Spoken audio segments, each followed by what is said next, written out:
Hey you guys, welcome back. So, this is a story that I've been wanting to tell for quite some time now. Honestly, I've been wanting to tell this story somewhere since it happened. Like, I just knew when this happened, it was a big deal. And I was like, this is something that needs to be talked about one day down the road. But I just never, like I said, YouTube wasn't a thing when this happened. Or maybe it was, but it wasn't a big thing at this point. So either way, this is a story about how I met my dad when I was 16. So, to make this make sense, we have to take you back 28 years ago when my mom got pregnant with me. Now, the story here is a little fuzzy, there's two sides and then there's the truth. I don't know what happened. Wasn't there. Wasn't here yet. Wasn't in existence, so I don't know. But basically, my mom gets pregnant when she's 22. My dad, I don't know how old he is. I still don't know. He's fucking, I'm sure he's old as shit. Fuck him. Either way. So he, like I said, he's probably like mid-20s. And like I said, my mom's young. Details I found out later, but I guess are kind of relevant now, are they were apparently never dating. They were like friends. They hooked up one time, and here I am. So, yeah. So my mom gets pregnant, right? And this is where the details are fuzzy. Now, the clear details are that my dad moved from New Jersey to Florida. I should call him my sperm donor. I hate even calling him my dad because he doesn't really deserve that title.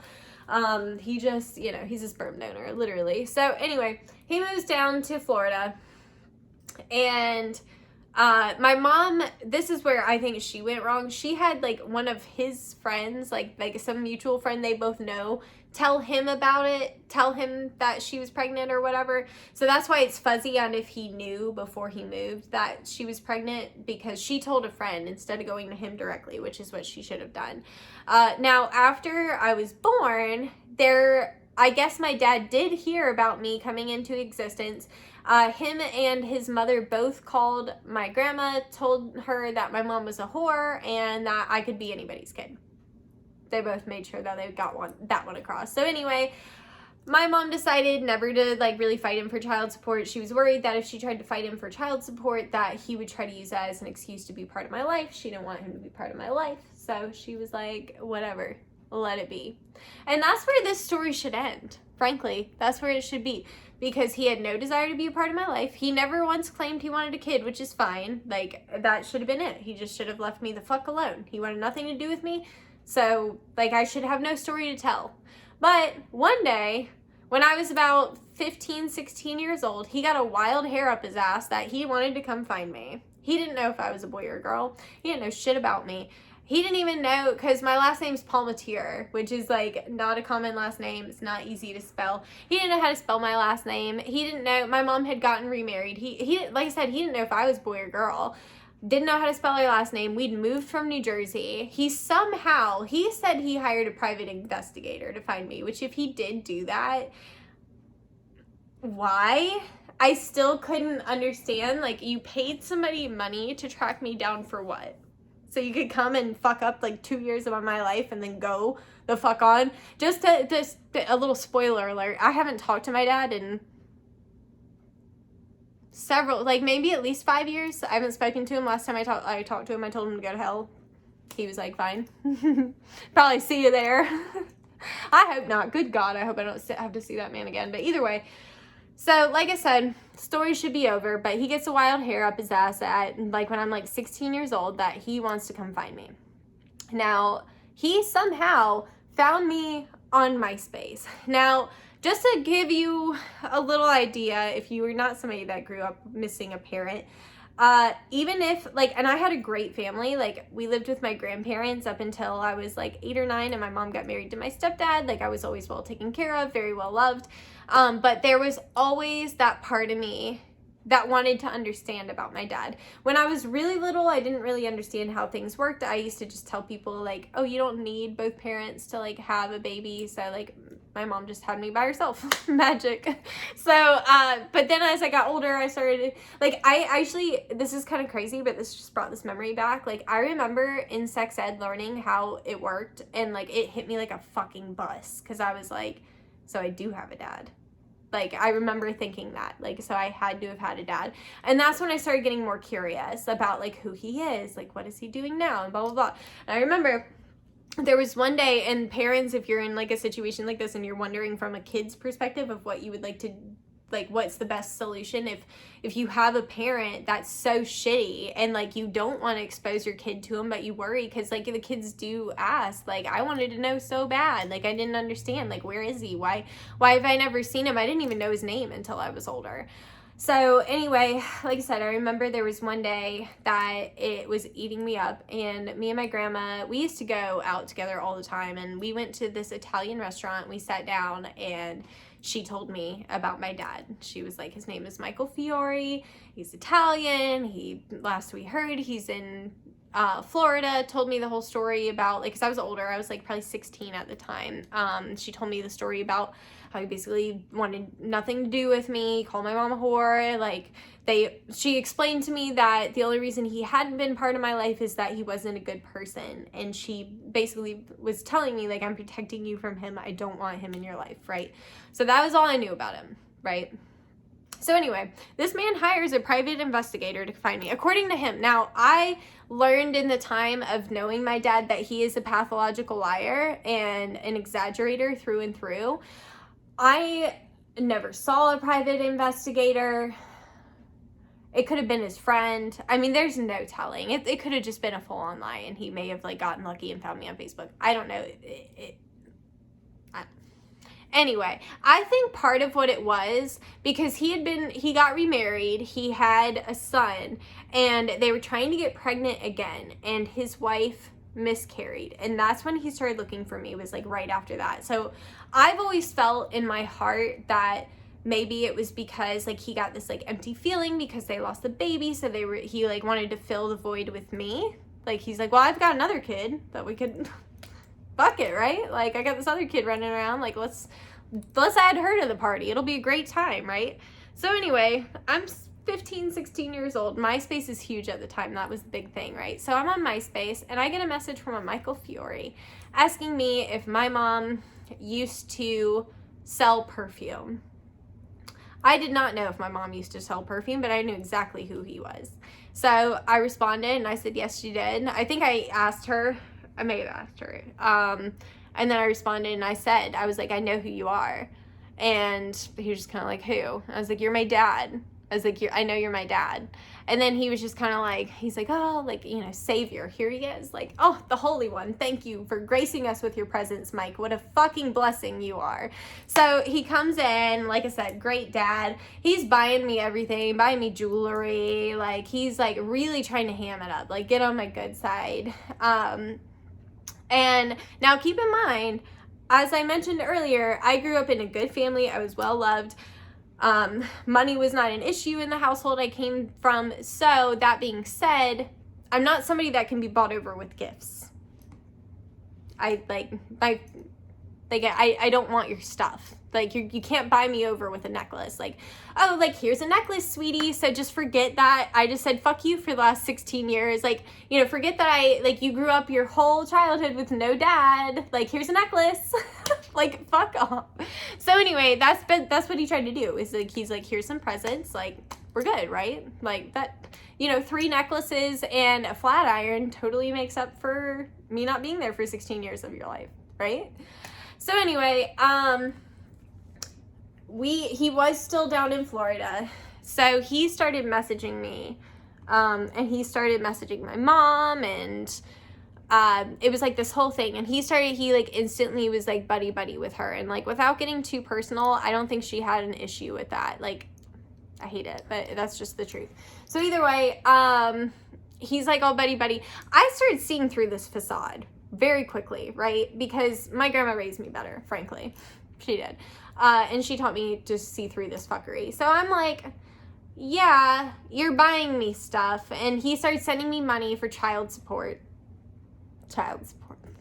He never paid $1 in his life. He just like randomly decided when I'm 16, he's like, I'll send you $200 a month. Like, here you go. Like, that totally makes up for no child support, no help for the last like 16 years. $200 a month. You'll be fine, sweetie. Good job. So anyway,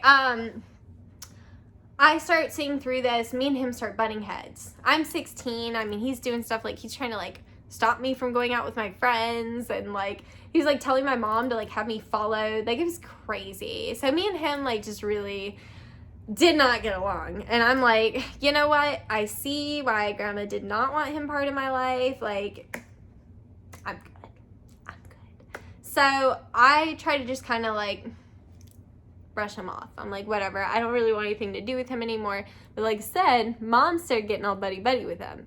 This is fucked up, and I hate, like, this sucks, and I like hate that my mom is, that this happened. But like the reality is that my mom made selfish decisions, and she decided to invite him to come and meet me without me consenting. Or like, and not only did I not consent, like not only did she not ask me and me not agree on it, like I actually did not want to meet him. And when she told me he was coming, I was like, I don't want him to come. I'm not comfortable meeting him. I'm not ready yet. Like, it was a big deal to me. Like, I didn't even know this man my whole life, and now he's like my dad, and you want me to treat him that way? Like, I don't even know him, and my grandma hates him, and my grandma, like, that was my person. Like, I fucking love my grandma. So like, for you to just like be like, you know, you're gonna listen to this man that your grandma has told you your whole life is a giant piece of shit. Like, you know what I mean? Like, I was just, like, it was hard for me. So, like, I tried to protest. I was like, I don't really want him to come, you know, whatever. And keep in mind, while all this is going on, my grandma knew that he had reached out to me, but then, like, my mom kept the rest hush-hush because my grandma hated him so much. She, like, didn't want her to know that we were still talking to him, and that, you know, he was knowing anything. Like, he used to call me, and like we'd talk on the phone for a really long time. Like I said, when I first met him again, like when I first met him, not again, ever, or when I first like started talking to him, I guess, I was just so excited to be like, I have a dad. And like, I had my stepdad Dwayne, who I still like, I love dearly. Like, I miss him so much. Like, you know, he passed away like 2 years ago, and it's still like fucking miserable. I love him so much. He was way better of a dad to me than Mike ever could have been. Like, I like literally, my dad, his name's Mike. That's him, Mike. Like, I don't call him my dad. Like, he's just Mike. He's a sperm donor, you know. And like I said, Dwayne was like amazing to me, and Mike just could never do that. So either way, like I said, we hadn't told my grandma anything, but my mom decides like she's gonna have Mike come up here to see us. I'm like telling her like, no, I really don't want him to come. Like, I'm not getting along with him. And she's basically like saying to me like, he's making this special trip for us. Like, he, you know, gave, like, he already like spent the money, and like, I can't even remember all her reasoning, but basically she's like, he's coming, bitch, get over it, he's coming. And I just remember he finally comes up here. It's like right around Christmas time. He comes up, he stays at the fucking Embassy Suites, which I just thought was like so ridiculous. I don't know if they have those everywhere, but he was like trying to be like so fucking extra. So he goes, stays at the Embassy Suites. I go there, meet his stupid ass. I like went up. It was like really fucking awkward. Like, my stepmom, Nikki, she was there. She was technically my stepmom. It's just weird. Oh, and by the way, in the midst of all this happening, before like they planned the trip and everything, my mom like made me go get a paternity test to like prove he was my dad. It was like for his wife, who's now his ex-wife or whatever. She wanted to like make sure that it was really like me, and that we're not just trying to rip them off of money. Like, we just, you know, we're desperate for their money or something. Anyway, so she's like, okay, they're coming, like, you need to go meet them at the Embassy Suites. I go in, like, so they're like giving me gifts, and they're like, you know, I'm like, my little brother, this is so weird, like, I'm not used, like, in my world, I have two sisters, because like my dad's side, this is the one time I met them. And my sister, like his youngest daughter, wasn't even born yet. I've never met her. So I met like my brother, and played some games with him and whatever. And then this was like on my Christmas break. And like I said, I really didn't even want to spend time with him. It's my Christmas break. I was like 16 at the time whenever he came up to see me, and I just got my driver's license. Like, all I wanted to do was like go around and do things with my friends. And here he is on my Christmas break. I'm like trying to go out, hang out with my friends while I have a few days off of school, and he like basically wants like all of my time. Again, I didn't even want him to come. I'm like, this honestly, still to this day, like at the time I was like, maybe I'm being a selfish brat, but to this day, like, that my opinion should have been accepted. Like, the fact that I said as a 16-year-old girl, like, I am uncomfortable with this man coming to see me, that he should have never came. Like, it is maddening, like, looking back at it now. And it's like, you know, like, me and my mom are great now, but it was like, she just made so many selfish, stupid decisions when it came to him. Like, it was just like, he was like this guy that, like, I can understand in one sense because I've been there, that like there's just like that, you know, that person that you're just so into, and you pretty much just say go to hell to everybody else around you for that person. And that was him for her.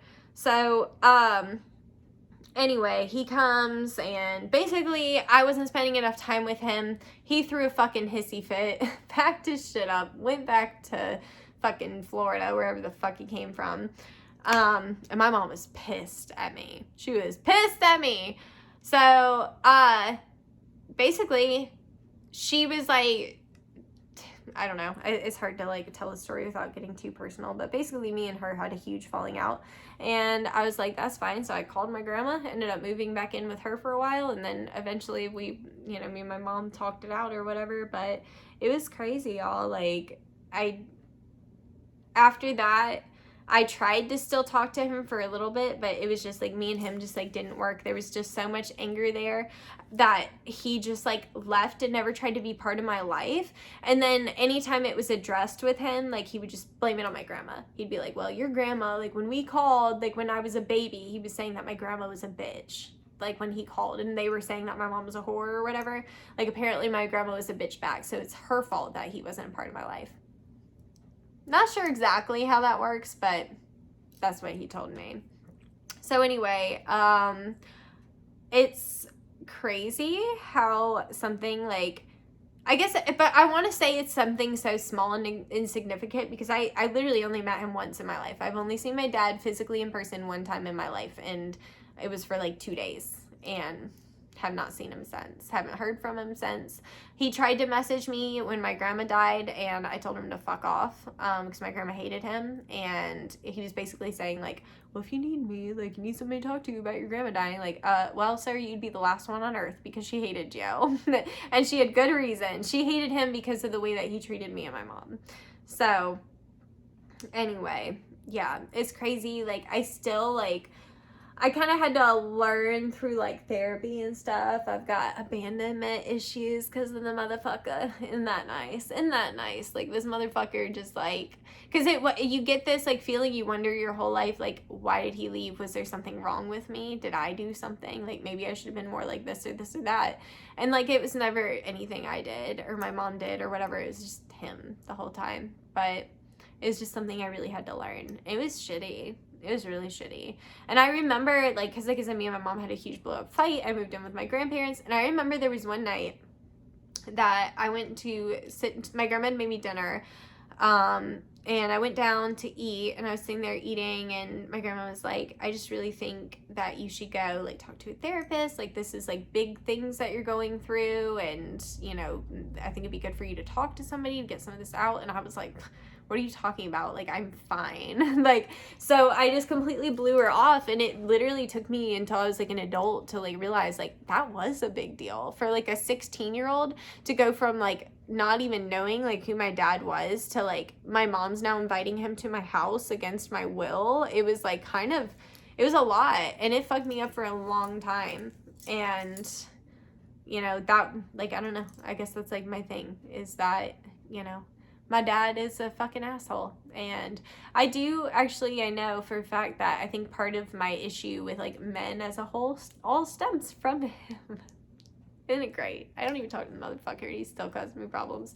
But I have, like, I don't mean to say that I've never had like male influence in my life. I've got some fantastic men in my life, but yeah, it did, like, I remember growing up, it was like always a thing. Like, I was like, I will, like, I don't want to have kids until I'm married. Like, my thing was, like, if I'm going to bring children into this world, I want them to have both parents. I don't want them to ever wonder. But obviously I realize that that's not always a choice that you have. Like, yeah, it's nice if you can get married and you have a kid that way, but, you know, sometimes that's not an option. And sometimes you do have to just do things with one parent, and it's really hard.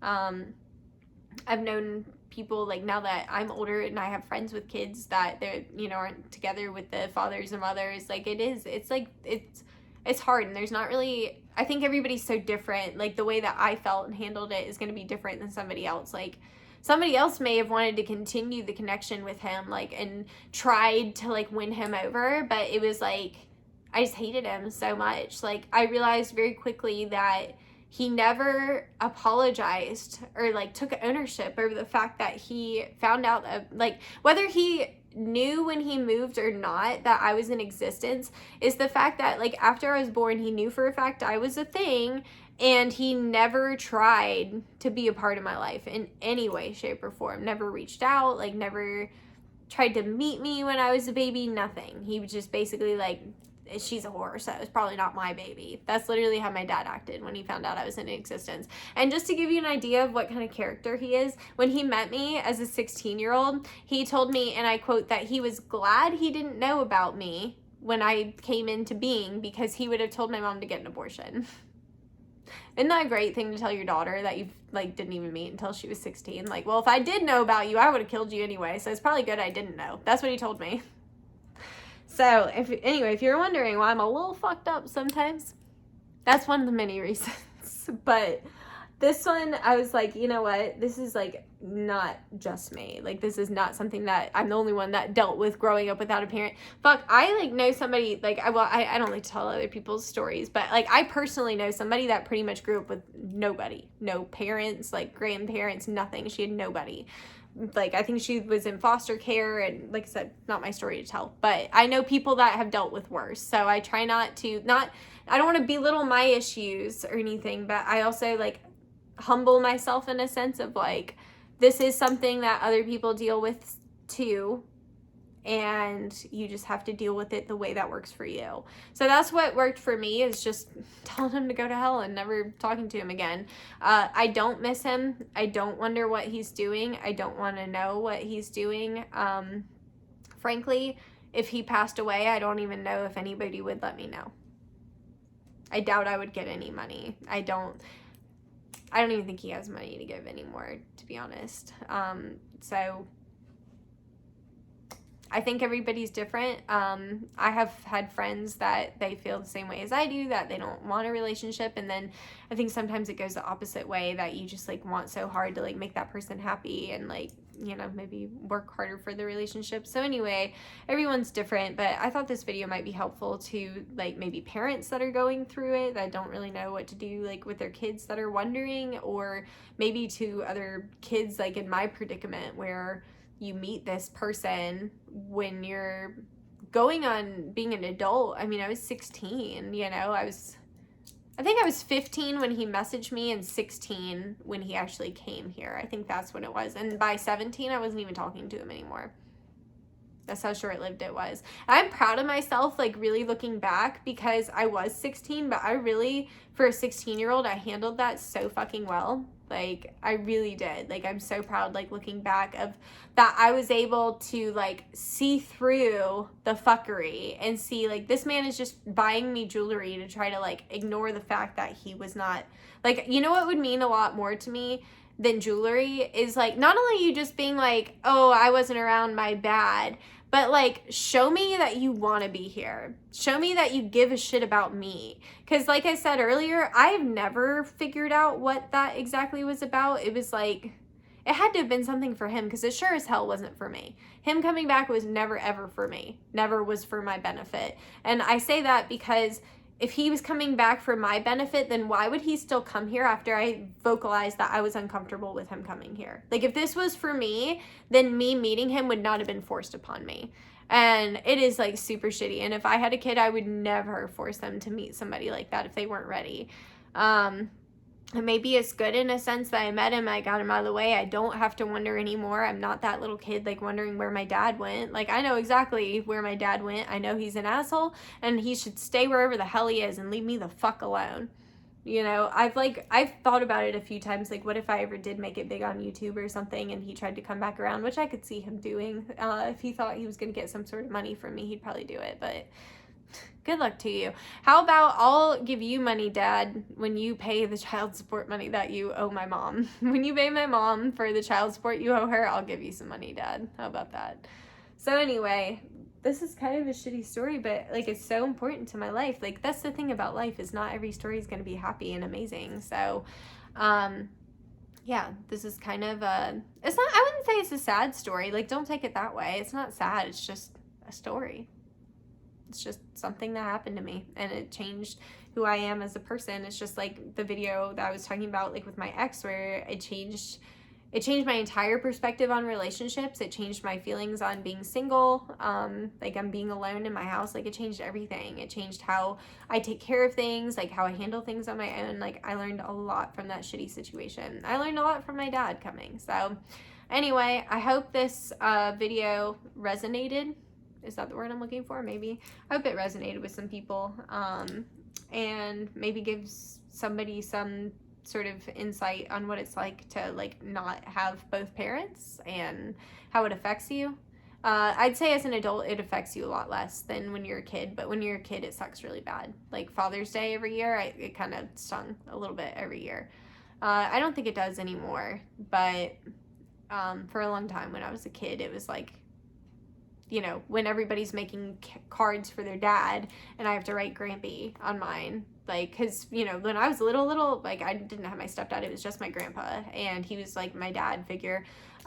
Really, my grandma and grandpa, they were my parental figures, and, I mean, it's still that way to this day, like, and, like, he'll be the first one to tell you, like, even when I talk to my grandpa and he talks about my grandma, he'll be like, your mom, like, that's just...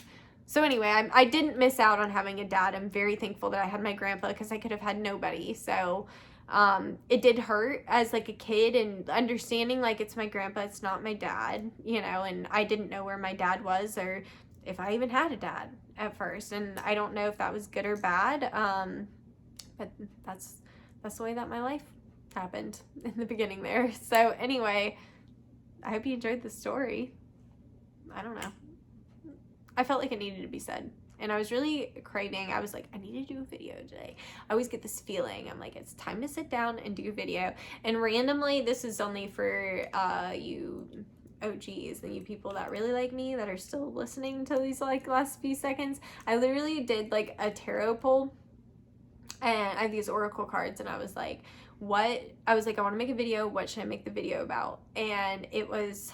I got finding forgiveness, and the story of my dad just popped into my head, because I had to forgive him for him. Like, I understand my dad did to me what he did because he's not capable of doing better, and he may be capable of doing better, but I don't really think so. Like, I think that's just him, and I had to forgive him even though he never apologized to me, because I just know that's just... Like, I had to forgive him for me. So I thought that the card saying finding forgiveness, that was like what popped into my head, was like having to forgive my dad, even though he didn't really deserve my forgiveness, but I had to forgive him for me. Does that make sense? Like, I can't hold this hatred towards him forever because he doesn't feel it. I do. I'm the one that holds on to this hatred. I know him. I know who he is now. I know that me and him don't get along. I know that it's... I don't think there'll ever be a day that I'm going to be by my dad's side helping him out. I just don't think it's possible. So I know now. I experienced what I needed to experience, and now I'm moving on. So anyway, I hope you enjoyed this story. And yeah, I have a lot of stories like just about me as a whole that I want to share with you guys. So I hope you like them, because I'm going to share them either way. So anyway, I love you guys. Thank you so much for watching. As always, I'll see you in the next one. Bye.